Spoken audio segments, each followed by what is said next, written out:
Hi! So, this is the tutorial on how to write a terrific cover letter. So, a little bit about a cover letter. The idea here is that this is introducing you to somebody that doesn't know you. So, it's telling them why you're writing to them, what the material is that you're sending, and what you hope to get from them. Remember, you never get a second chance to make a first impression, and your cover letter and your resume are typically the first impression that you make on someone. I've looked at thousands of cover letters and resumes in my time and have to admit there were a lot that I really discarded based on the appearance of that material. I didn't really look at the qualifications of the individual because their cover letter was sloppy or wasn't in the appropriate format. The resume had misspellings in it. So you don't want to do that. You want this to be really good stuff. So again, we're in grooming shop management. You're looking under your course content.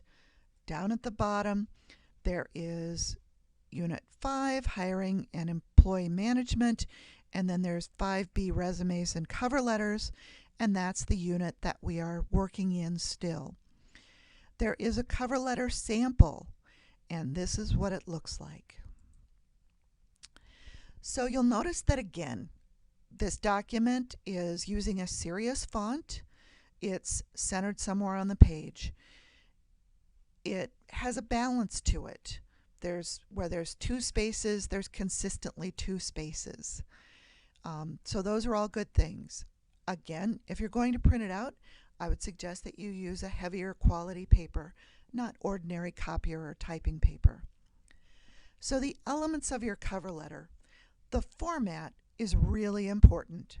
The format says, I'm a person who's received an education and who has learned how to do things properly. That may seem very outdated to you, but it's just the way things are done, and I would strongly encourage you to pay attention to proper format. You start at the top by including your return address. If you would like to include your phone number and or your email address, feel free to do so. But it's very important that you not put your name up here. Your name only goes down at the bottom. It does not go up here. Very important. That's part of this I've been educated and I know how this works goes. So if you'd like to include email, phone, fine. You may do so, but do include a snail mail address. Then you leave two spaces. Next, you put today's date. The month should be spelled out. There should be the day, a comma, and there should be the full year. You can't put 4/11/16. That doesn't work. It has to be written out. Next, you're going to put two spaces, and then you're going to put the address to whom this is being sent. Now, you may email this. If you have an email address for somebody, it doesn't matter. You put their snail mail information here, and you put their name at the top. If it's a woman, you say MS, period, Ms. If it's a man, you say Mr., MR, period. And then you put their name. If it's a veterinarian, you may either say doctor or put comma, DVM at the end. You don't do both. You should have the name of a person to whom this is supposed to go. It's perfectly acceptable to call a business and say, I'd like to apply for a job with you. Can you tell me to whom I should send a cover letter and resume? Now they may say, we're not hiring, and you say, that's okay, I understand. However, if you are looking at some point, and you never know, I just want to make sure that I've got my name in there first because I think it would be a great place to work. So, you may have to use a little of your excellent customer service skills to try to get that name. They want to make sure you're not going to send them junk mail or things like that. But you can just say, well, who's the owner of the salon? Who would I send something to? And usually they'll break down. Make sure that you get a spelling, and if it's a name that could be male or female, you can go ahead and ask, I'm sorry, is that a man or a woman? Names like Kelly, names like Chris, names like Pat could certainly be either one, and you don't want to do it the wrong way. So you get that information, and then you put that here. The name of the business goes below, then the snail mail address for the business. If you're sending it via email and you'd like to put their email address right here, you can do that. Next, there's a couple of spaces, and then there's the salutation. The salutation always looks like this, no exceptions. Dear, the honorific from here, so MS, MR, doctor, whatever it is, and then the person's last name. You do not say Dear Kathy. You do not say Dear Kathy Doe. You only say Dear Ms. Doe. And then you put a colon, not a comma, not a semicolon. You put a colon. This never varies. It has to look like that. Then you put the body of your letter.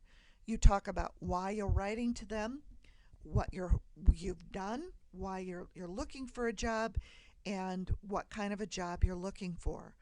You don't restate everything that's in your resume. You simply kind of call out the highlights. This should be done in natural language. If you can't read it out loud and make it sound like something that you would naturally say, you need to go back and rewrite it. It needs to be very natural. It needs to use your vocabulary. It needs to be from the heart. You don't say things like, I would be a fabulous addition to your staff, or I'm just the person you're looking for. Those are the kind of things that make an employer say, this person doesn't know me. She doesn't know anything about my business, and she's already telling me what to do. I don't think I'd ever want to hire her. So you just say what you know. I'm looking for a position. I saw your advertisement, or I've been by your shop, or I know people who take their dogs there, and I've heard great things about it. These are the skills that I have to offer, and I have a portfolio that I'd love to share with you. I hope we can get together for an interview. It's just that simple, okay? So after you write it, read it aloud, make sure it sounds natural, make sure it's not full of boasting or things that you don't know to be true. It's just from the heart. At the bottom, you say sincerely, comma, again, kind of like the salutation. That's something that never varies. You leave a space. This is where you're going to sign it. And if you're going to email it to somebody, really what you should do is print it out, sign it, and then scan that back in. That's really the way that it should be appropriately done. Down at the bottom, you type your name so that if somebody can't read your signature, they can look and say, oh, this is from Allison Thomas. This terrific cover letter is from Allison Thomas. Now I'm going to look at her resume, because so far she sounds like she's on the ball, she's sharp, and it sounds like she's a beginner with a lot of desire to work in this field. Maybe I could find a job for her, and that's what you want to have happen. So again, if you've got any questions about any of this, let me know. I'll be glad to help. Oh, and of course, there is a drop box for this on Talon. You don't have to put it on fancy paper. You don't have to print it out for me. It can go into this drop box.